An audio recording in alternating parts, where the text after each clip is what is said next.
welcome to All Things Policy, a daily podcast supported by Pragati, a flagship media initiative of the Takshashila Institution. We're a bunch of policy nerds based in Bengaluru, and we like to bring a fresh perspective to Indian affairs and an Indian perspective to global affairs. So grab a cup of coffee, sit back, and join us for today's chat. Hi, hello, and welcome to another ATP podcast. And today we have a special guest, Vasanthi Hariprakash, who is an alum of Takshashila and is an award-winning journalist, radio television personality, and media entrepreneur.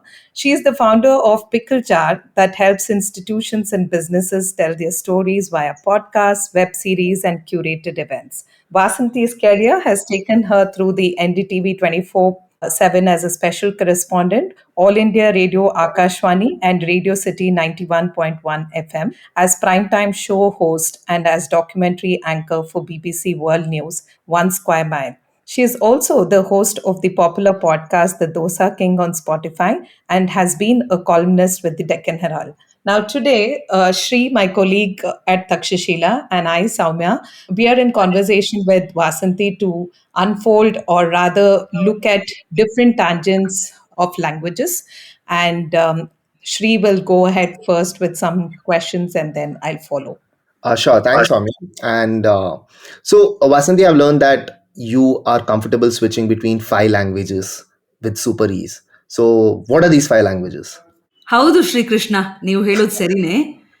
ನಾ வந்துட்டு தமிழ் பேசுவேன், కొద్దిగా తెలుగు మాట్లాడతాను, और कुछ Malayalam वरुम. Okay. Hindi तो बखूबी जानती हूँ क्योंकि उत्तर प्रदेश में कुछ सालों बिताए मैंने. Awesome. Like this and like that, a little bit here and there. Sure. That's so great. And I'm so happy all of these are Indian languages and not, one French, German or something else. Yeah, yet to get there, and I think really far off. There's just no foreign language on my radar at the moment, though I fancied learning French just because it was cool, not that I was feeling any particular attachment to the language. But I'm more keen on learning Bengali, and I have failed this far. Yeah, more on that a little later. Okay. I was in Calcutta for 5 years, but never managed to learn Bengali. It's one of my L's from my stay in Calcutta. But any case, so I wanted to start off by asking you a very simple question. And that is a feeling I think a lot of people my age and some people even older than me face today, especially among the millennials. Maybe it's true for the Gen Z as well. Why have so many of us, especially among the youth, lost touch with our mother tongue? Why is it that, we have supplanted our mother tongues with, say, English or some other language, so much so that, we not just speak in English, but we even have started thinking in English? Why do you think that's happened? So the second part that you mentioned, which is the thinking in English, is the sort of final blow, if you ask me.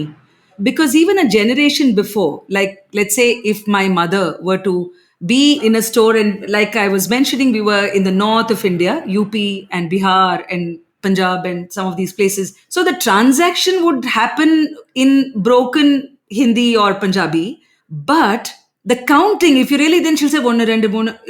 Some of those fundamentals were so basic, native, because somewhere even the learning or the education system probably at that point of time for an earlier generation was with the native language, the mother tongue, or even the spoken language at home, which was so strong. But cut to now, there is just so much of non-exposure to our own language with the, ultra sort of exposure to English.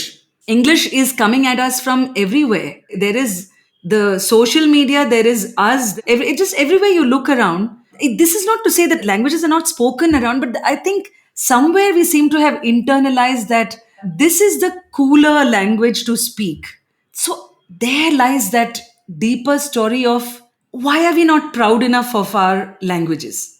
I think there are enough people, when you mention millennials, there are enough people who are very prolific in language usage, who are very able, who are very good at picking up languages, but still, I think what separates the usage and users of the language in every strand of their life and those who don't is mainly the pride factor. Then it becomes usage. Like, for example, if you just go to a mall, and given that you're speaking about millennials, therefore I'm taking that example, then you are probably speaking about to your family person, to your kid or something, and then suddenly you feel the need to say, to be heard aloud, saying, hey, come here, don't go there, okay, I'm just waiting there. So at home you might probably be speaking in Gujarati or Telugu or whatever in your own matribhasha, but the point is what you want to be seen speaking. Somewhere it is a colonial vestige. Some of us may want to move out of that, but maybe we don't recognize it enough. So there are those who are trying to consciously shake this off. I have a cousin who is in London. She's a young mother.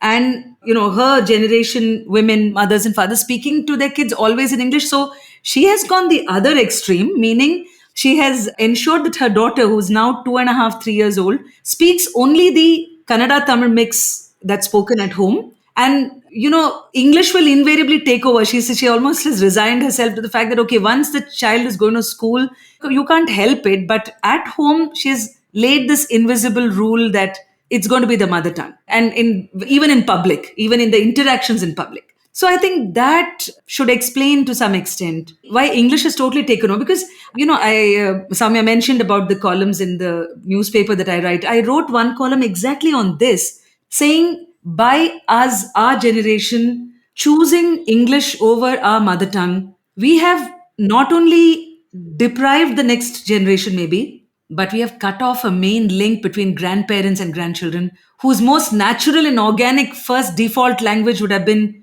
the mother tongue. So you have therefore grandparents on video calls either struggling to speak English, or worse, somewhere feeling proud that, listen, I am able to speak in English to my grandchild, and not verbalizing the fact that the grandchild is not able to reply in that mother tongue.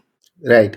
And since you mentioned about the malls, another like funny instance which comes to my mind is most times when we are at restaurants, we end up communicating with the waiters over there in English. And it's pretty strange because two people who can speak the native language quite fluently, struggling to communicate in English for some reason, You bet. just to sort of keep up with the surroundings, I suppose. Yeah. And then we mock at the English accent. Yes. And then we mock at, as if we are meant to be walking professors of the Queen's English.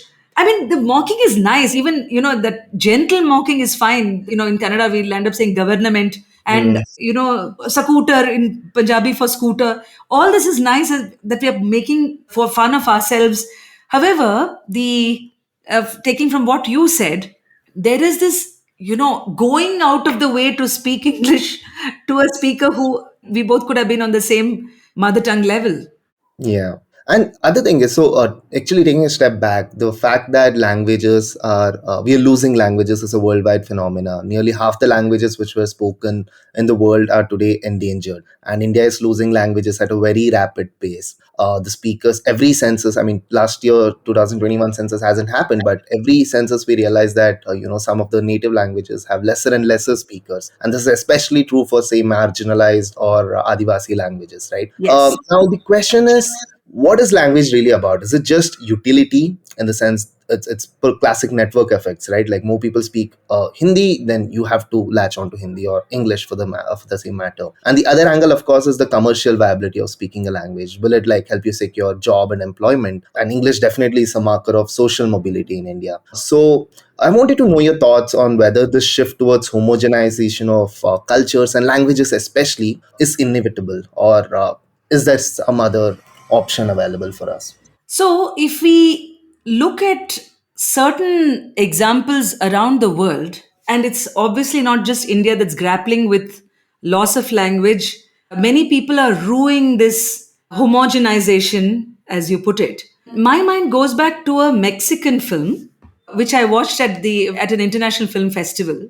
Now, in that film, there is a language researcher who comes from the United States to this village in Mexico with the sole purpose of decoding almost lost Mexican dialect. What happens is that that particular language is actually, there are only last two surviving speakers of that language. There are three speakers of that Mexican language, and within the first 10 minutes of the film, one person dies. One woman and two men. So one woman dies, leaving only the last two men speaking that dialect, and those two are sworn enemies for the past 50 years. Therefore, you have a scenario where the entire village, which is kind of dying to hear this lost language, is actually waiting to hear these two men who refuse to speak to each other, because there, that therein lies that whole plot and climax. I won't play spoiler, but to drive home the point that this sort of attempt to save languages and to document the death of languages, including our own dialect in the Andaman and Nicobar Islands. You see, I mean, the speaker who died, she survived even the COVID pandemic, but then with her, an entire language got buried. So, what are we actually speaking about? That the world over, there is this sense of loss. You're not speaking about it enough, but somewhere in your heart of hearts, you know that, okay, we are moving to such a one language or one sort of thing that is dominating the language landscape, that all the hundreds of dialects that used to be spoken are not spoken anymore, or are at least slowly beginning to be erased. Now, what is the utility of a language? A language is a marker of heritage. A language is a carrier of faith. If you were to look at, let's say, a language like Tamil, then you are speaking about that not just for a basic utilitarian communication purpose, but it's also the link between the Sangam Tamil, which was spoken thousands of years back. Now we know from Maniratnam's movie Ponniyin Selvan, some of it back in public discourse. But that language in which the 11 Arvars wrote the what is called the Divya Prabandham, which is the alternate Vedas. And so these are vivid descriptions of gods, goddesses, temples, cultures, places, objects, and some of these even move beyond just religious symbolism. They are, in fact, history. In some sense, a very strong sort of oral history tools that we have. If you were to read a Tulsi or a Surdas, you're not just looking at Ramcharitmanas, but you're also looking at what those times were, when probably history was not written the way it's written today on so-called modern tools. So this language, if we are going to allow it to slip, then it's also, I mean, it's carries so much along with it. I'm reminded of this Kannada forward that I got on WhatsApp almost a couple of years back. A gentleman who was on this actor Ramesh Arvind's show, who had a rhyme. It was so interesting. I really wish I could find it somewhere. It went something like Rotina pizza nungita nodava tangi. Rotina pizza nungita.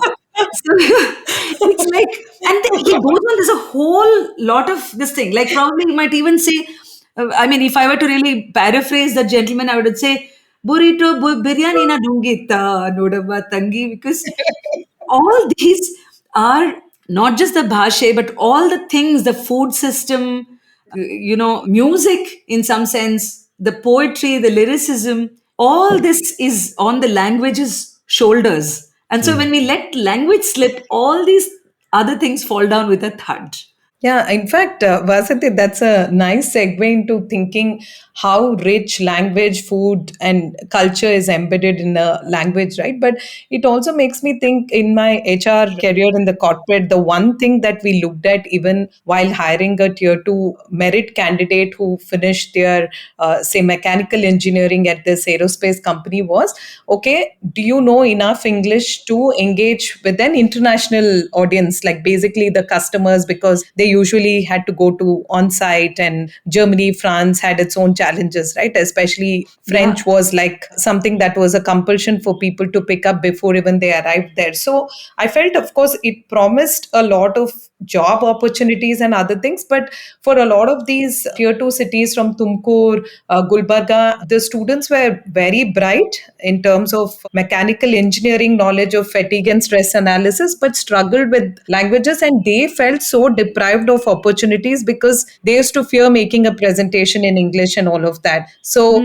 though I know that they had very strong connection with, the North Karnataka Kannada, especially a lot of them spoke.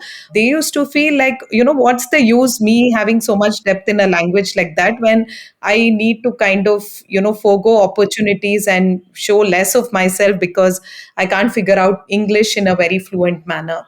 So Yeah. I know that people have always perceived it to be a lack of opportunity by not knowing good English. That's right. That's also a lot of perception. At the same time, maybe it's real because the outer world or the market or the employers make somebody feel a little lesser because they don't know enough English.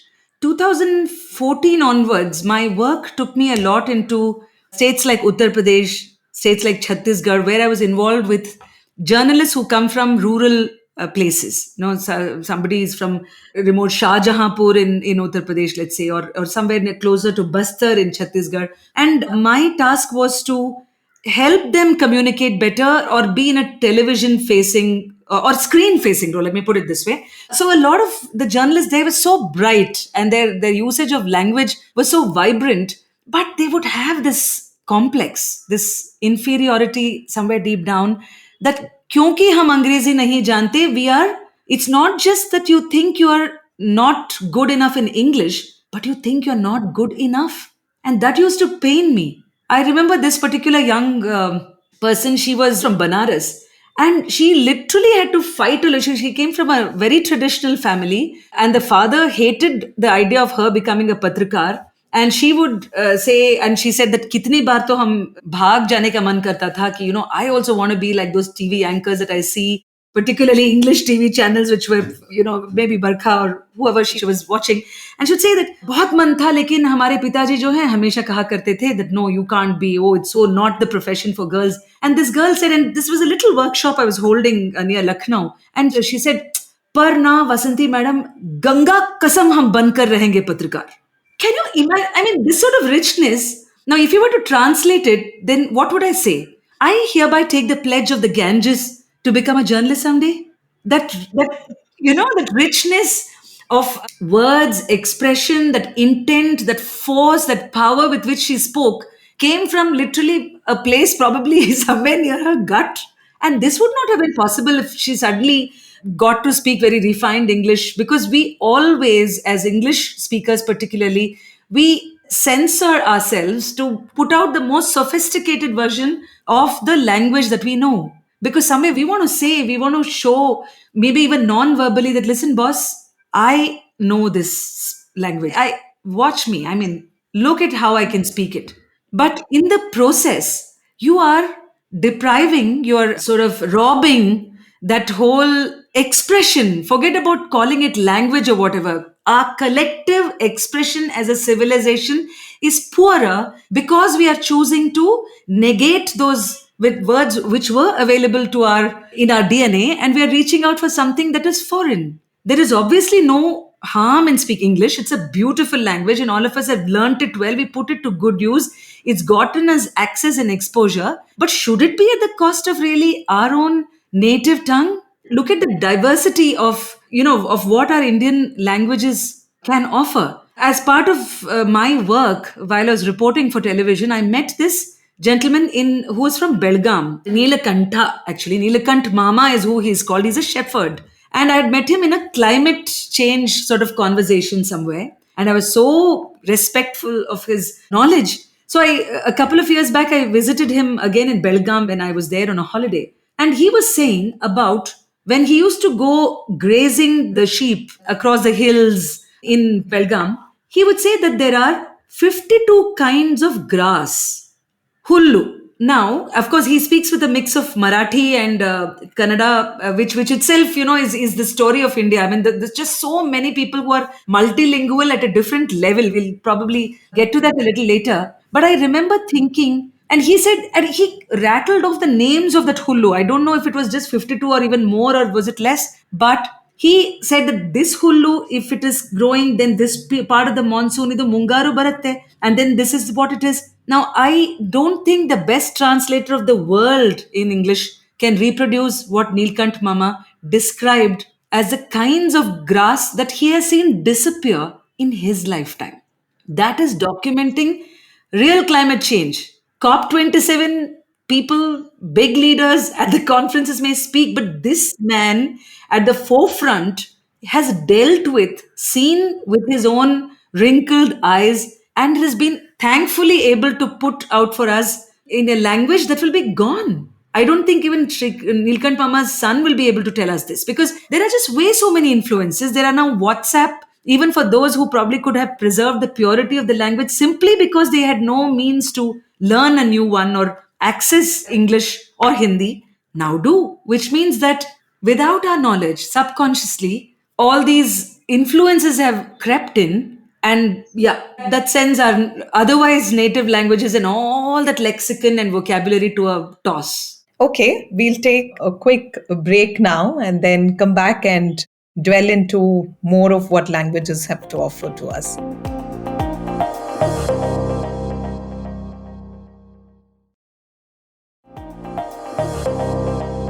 So, Vasanthi, going a little bit at the macro level. Now, recently, I was part of the book conversation we had with Rohini Nilkeni on Samaj, Sarkar and Bazar, and that got me thinking in terms of probably it's a good framework and approach to take while we solve for different kinds of problems that this country has, right? So, thinking broadly in that context, wanted to understand what role do you think the society, markets, and the state play, especially when we think about languages? And are there any recent initiatives that you can think of which have come through in this direction?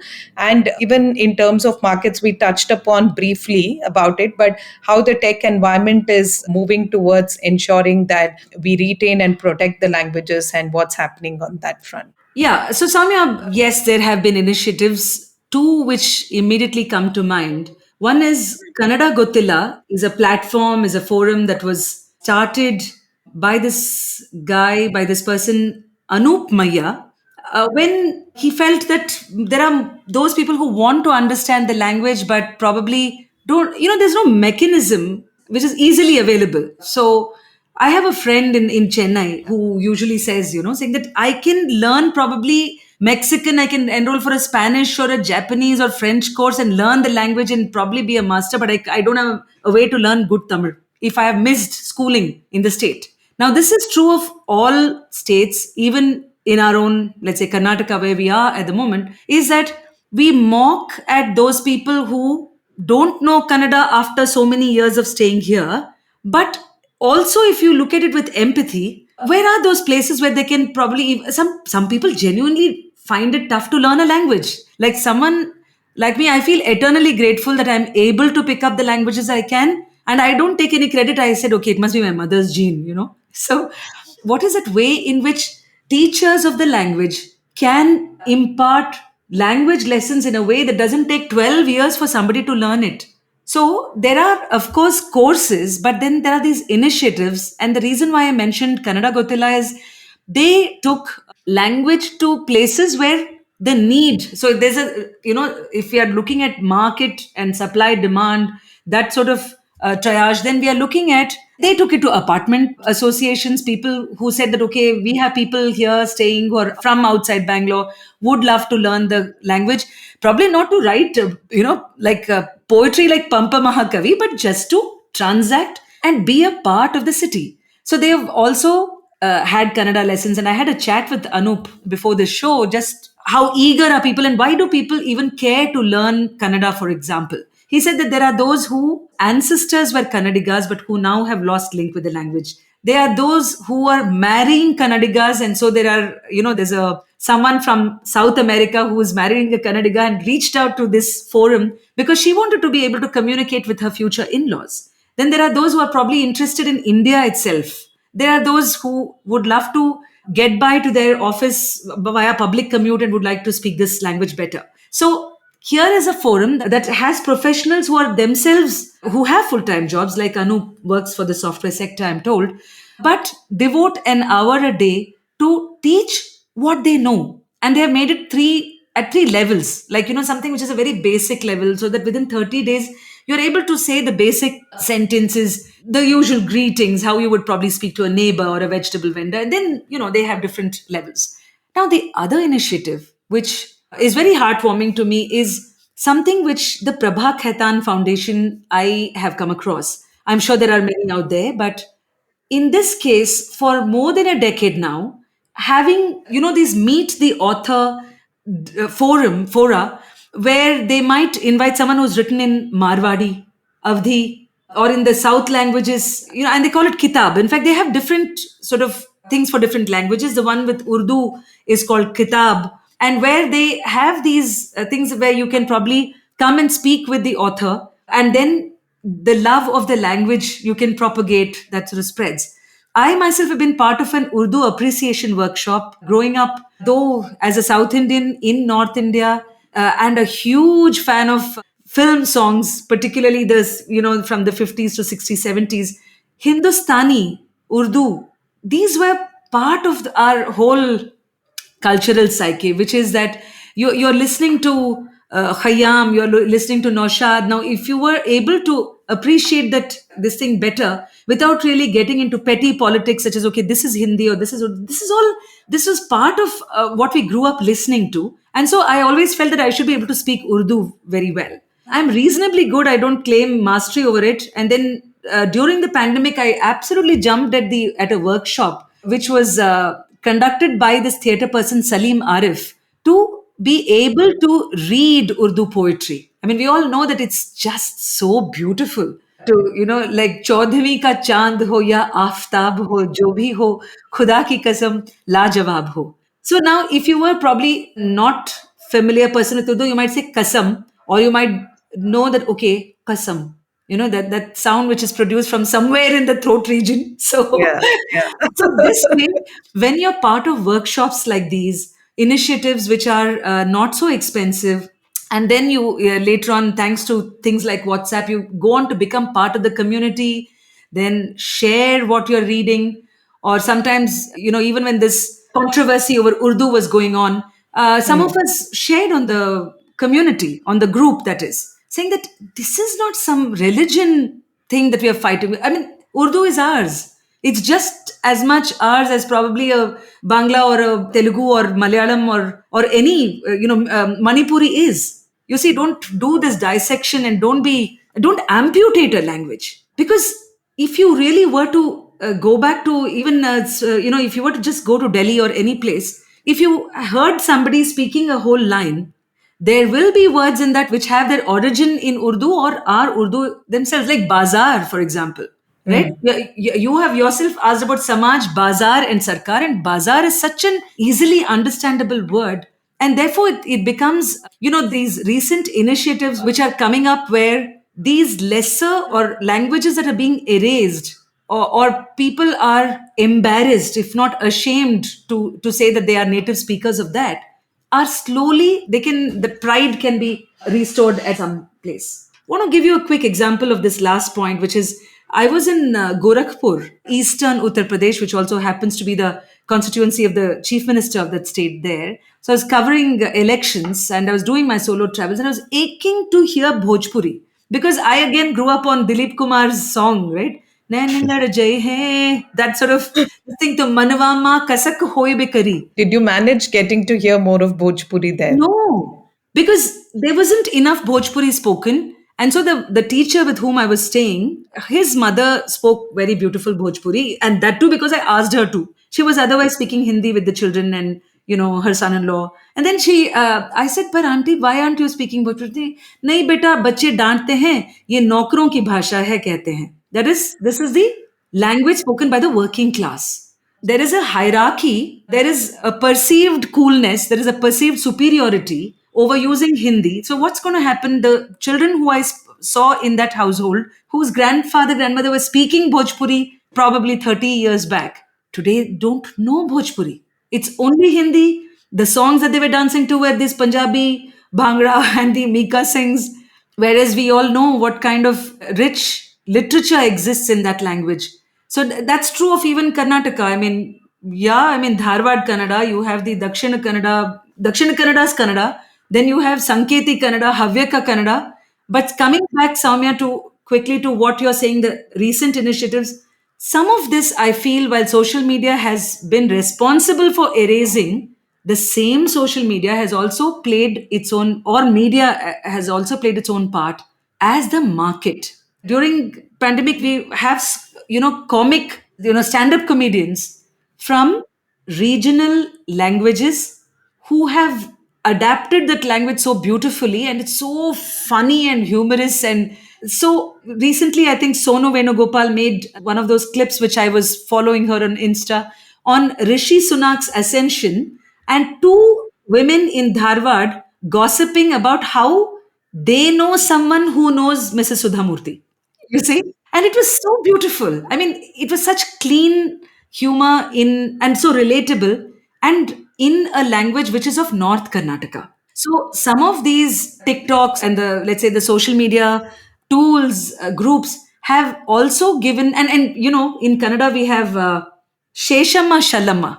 Actually, it's a dialect. It's the Iyengar dialect of Tamil, which one gentleman, you know, he is the voice of these two old women, Sheshamma Shalama, who even have a take on Jayalalitha, how she ruled Tamil Nadu and things like that. And then, you know, one of them, Kapi Kodla, you know, so it's like Yeah, yeah, mixing Kannada with the spoken dialect in their houses. And all this is possible because the same social media is delivering it to us on our phones. So yeah. that I Yeah. feel one is this, and the other is where money comes in, where economic opportunity comes in. That will definitely do good things to a language. Again, traveling through Tamil Nadu, I have seen North Indians in Kerala, Assamese who have picked up Malayalam simply because they have to survive in that market. You know, you have Right. to speak to the construction workers or even the hotel industry. So definitely a market role is there, the Samaj Bazaar and Sarkar. Now, the Sarkar part, of course, the state definitely has to have its policy. But yeah, I'll stop for now. No, thank you. Sure. Thank you for sharing those anecdotes, especially. And thank you for making me all the more guilty for not having learned Tulu, which is a language which comes from Dakshina Kannada, where I belong to. And Hey, also, but I think we on should. that note, Shri, I'm going to share this. So once Kantara came and people started noticing my full name, which has Kundapur, few people called to ask me if I can speak Kundapur Kannada. And of course, I can't, but I can follow to some extent. So I was like, okay, people have started noticing this only because a movie like Kantara has made it so big. You have, as the Hindi saying goes, mere muh se baat chhin li, Soumya, because I was definitely in my notes, Kantara features very prominently.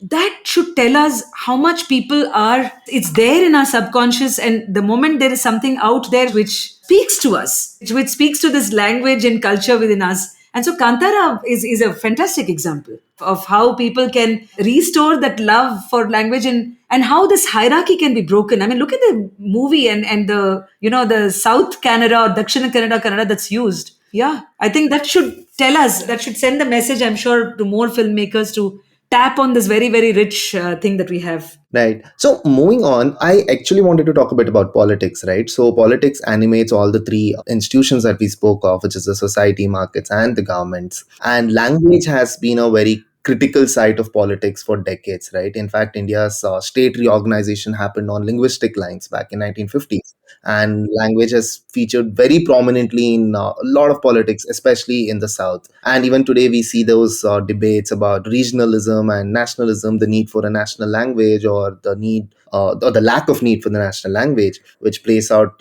among different quarters of our society. So my question to you is, do you think politics will save languages, and to what extent? Well, I think politics can, like social media platforms that we discussed a few minutes back, can both save or kill. It's the choice that politicians make. Let's come to a hugely divisive issue such as the Hindi imposition. People, especially Dravidian politics, is completely replete with instances where, in fact, I mean, the whole existence of parties, the two main parties in whether DMK or AIDMK, is the whole foundation or astivara is of language and the perceived or real imposition of that language from the north somewhere. And this is so deep rooted. And Karnataka of late has also followed Tamil Nadu. I mean, we all saw the just a couple of years back, right? About how name board signages, when there was something put out in Hindi in Bangalore's places, there was protest. So politics per se, it depends on which side of the politics are we looking at. One could argue that the whole hegemony of Hindi belt over South, because there was such resistance put up by the southern state or states, is the reason why these languages have thrived in their own states, sometimes to the complete exclusion or ignoring of the other languages. That's also true. But you know, to be fair, some of this resistance also meant that, okay, we are going to show you what our language is about and promote it as part of state policy. So if, let's say, things had been status quo, during Anna, or even, the post-independence scenario in Tamil Nadu, then we would have seen multi languages, Hindi, and then because there is a central promotion of Hindi, then you tend to put Hindi on a sort of pedestal and the other languages below. Now that's very, very unfair to that whole region. So that politics, in my mind, has saved or slash restored some of the native southern languages. But on the same, Hindi itself has managed to gobble up languages like we mentioned of, Mewar, Rajasthan, Bhojpuri and all these things. But what about Karnataka? If I were to play the devil's advocate, you see the language of mainstream cinema is a Kannada which is very urban. And for years, we have not had, I mean, even if, let's say, an icon like Putana Kanagal and a movie like Shubhamangala in the 70s, I'm guessing, or 80s, I could be. There is the Dakshin, the Mangalore Kannada, Yantadu Maharayare, Adu unta. So it's very endearing, but it's always portrayed as a joke. Now, somewhere it drives the message that if, listen, I can speak, I mean, it's a beautiful language, I love it, but I consider this as this either a child or something, like that's not the main, this one. And likewise for even the Hyderabad, Karnataka, Urdu laced Kannada that is there. Hallu se hogtare avaru. When you are talking of influences in Kannada from other languages or something that are very native to those, you have not given them the same play as much as the sanitized, I'm putting it within quotes, city kind of Kannada, which is in the TV serials, which is in the mainstream media, cinema, television channels. I think biggest culprits in if you're talking about eroding the purity of a language, I think the industry that I come from, TV channels, will have to take a chunk of the blame because it's crude. It not only doesn't tap on the richness of this thing, it in fact distorts it, right? So Surely, these are, Vasanthi, you are the reason why this is happening. Look at this. yes. So I'm guilty as charged, Sowmya. Yeah, give me the sentence. Yeah. That's absolutely fantastic, and I'm so happy you made this point, right? And at least in the context of Kannada, I can attest to the fact that a certain form of Kannada which is spoken in the southern districts, maybe Bangalore, Mysore Kannada, has sort of been has a homogenizing tendency within this regional language called Kannada, Yeah. and to the exclusion of a lot of other dialects spoken in Kannada, or to the exclusion of other languages such as Kodwa or Tulu, which also have Exactly. roots originating in Karnataka. No, and So also, Shri Krishna, one of the things is that you then give attributes to that language. Like Monday, the Kannada is supposed to be rough, quote unquote. Right? So, if I mean, I would say robust. Now, the same thing, if you use the word rough, ayo, aur bada rough matartare. So, you don't want to be seen as speaking that rough language if you are even the native speaker of that. And that is stereotyping. You tend to think of certain languages as shuddh, pure, and then you put some other languages as, oh God. And some people even go and call their bhasha as koche, as in koche would mean what? Slush. And just because it's got the influences of maybe a Tulu and a Kannada or Tamil and Telugu and Kannada. So, but then because you are choosing to speak in an expression, you label and damn that language as Koche. Now, this kind of stereotyping does a lot of harm. It also stops many people who would have otherwise pursued academic or would have probably even written poetry or something like that because you don't want to be seen. You don't want to be seen using it. yeah, I'm with you on this completely, actually. And in fact, I think thank you for holding a mirror up to the regionalists, so to say, right? Because I think they also are guilty of those homogenizing tendencies which they accuse, say, Hindi speakers of. In any case, I have one final question for you before we let you go, which is what do you think individuals can do today in terms of supporting and putting in efforts in the bid to protect our linguistic heritage? And that is apart from, of course, which I believe is the most important thing, which is, learning the language. Yeah. One of the thing individually that you can do is consciously or at least start consciously, then it should become unconscious. Then otherwise subconscious. Otherwise it becomes very awkward that you're forcing a language is to speak to our children in another language apart from English. I won't even go into whichever. I mean, you have people who have married interfaith, interregional, interlinguistic, who then make English as a link language. On the other hand, you can continue to speak. I mean, each of this parent can continue to speak to the child in their own languages. I mean, there are case studies, there are examples within our own system. The cousin I mentioned to Ranjini from London, who, she and her husband have done this. And it's so beautiful to hear this 3-year-old do her baby talk in both Kannada and Tamil. And this is at an individual level. But as a society, I'm going to actually read out a message that I got from Kalpana Mohan, who's a writer based in California. And, I'd shared on social media saying that, listen, there's this podcast. See, Sowmya, how I'm being an ambassador of all things policy Yes, and Takshashila. yes, I can see it. Yeah, I hope this compensates my earlier this thing, right? You were ready to, Absolutely. the Yes, media blame. yes. So Yeah. Kalpana, who is a writer based there, so she said that I don't know how many people are aware that Hebrew as a language had essentially been lost until the creation of Israel in 1948, when people decided that it was important to bring it back into life. It's quite fascinating. In fact, I realize your program is about India's regional languages, but it's worth looking at Hebrew's trajectory in Israel in the last 80 or so years. It's been spoken now for so many years because of the doggedness of a community that wanted to make sure that the language would not be obliterated again. So here we have a societal push for a language. We have the individual initiative that you can take to reclaim your mother tongue and to make sure, or people like Neelkant Mama's next generations will also be able to identify those grasses and speak about it in Kannada itself. But I think at a policy, level, it's a topic for a total different show. I know about this, 3 language policy or 2 language.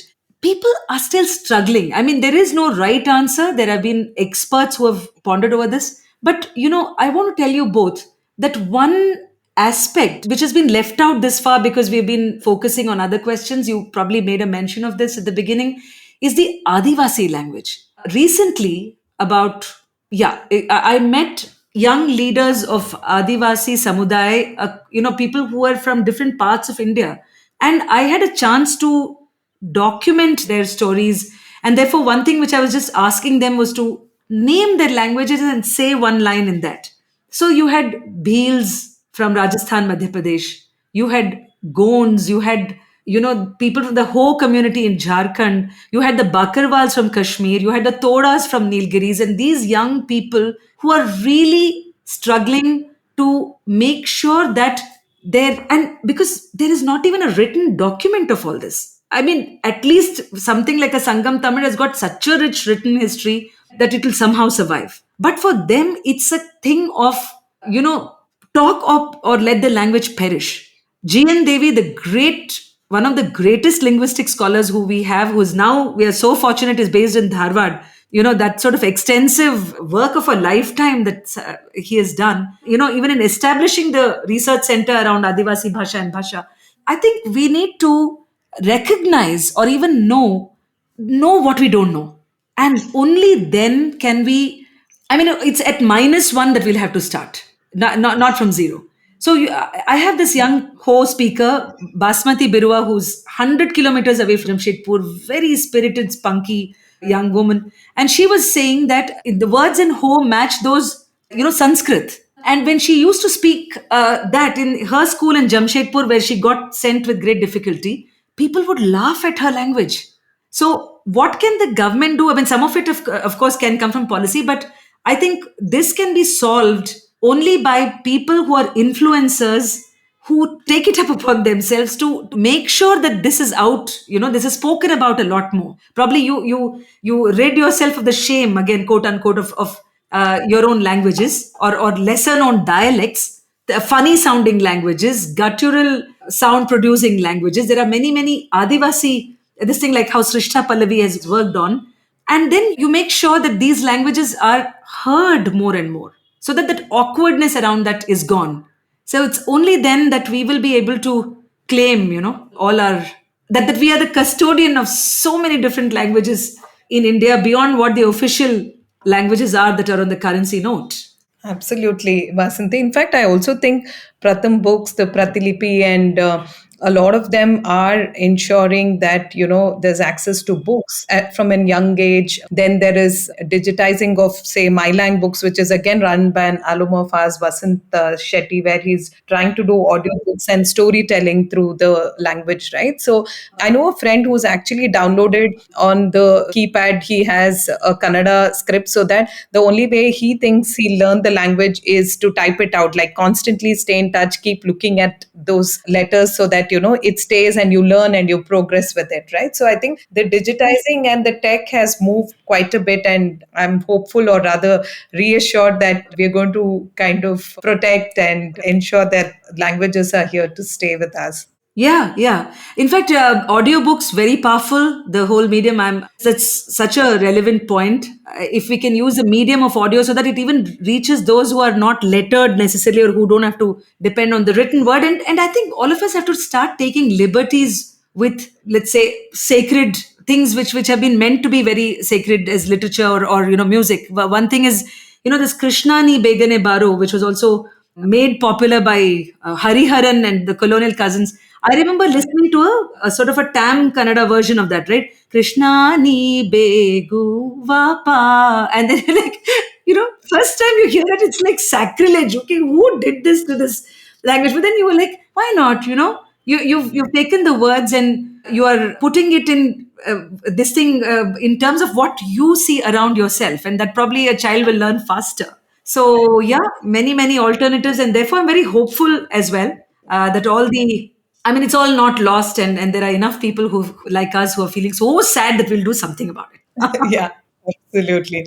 Wonderful. Thanks, Vasanthi, for making it not just a conversation, but beyond, with stories and, of course, in between a process of music and all of that. So we've added to so much of life into this conversation. And thanks, Shri, for being on this podcast. And we Yeah. wrap it up now. I think we can wrap it up, but since you mentioned this, I'm inspired to put out just those 4 lines, which I always, I learned Kannada, by the way, after I came to Bangalore. Yes, you've been anchoring in Kannada. We are familiar with that. Yes, and I feel very lucky. I was like, wow, I'm able to use this language. But even when I didn't speak Kannada well, I remember watching Doordarshan, listening to Akashvani, because those somewhere are preserving the languages in different pockets of India and in their own way. And one song which I always used to like was Dr. Rajkumar's description of Kannada, which almost I used to feel that, okay, someday I should be able to speak this language. And that song used to be a Rajyotsava favorite, and it continues to be.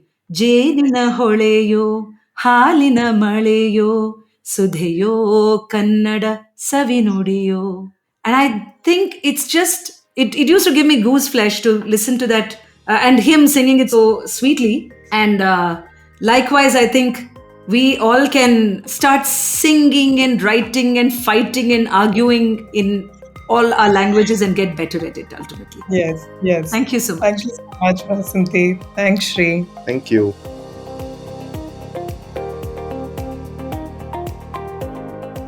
If you liked our show, don't forget to check out other interesting podcasts on the IVM network.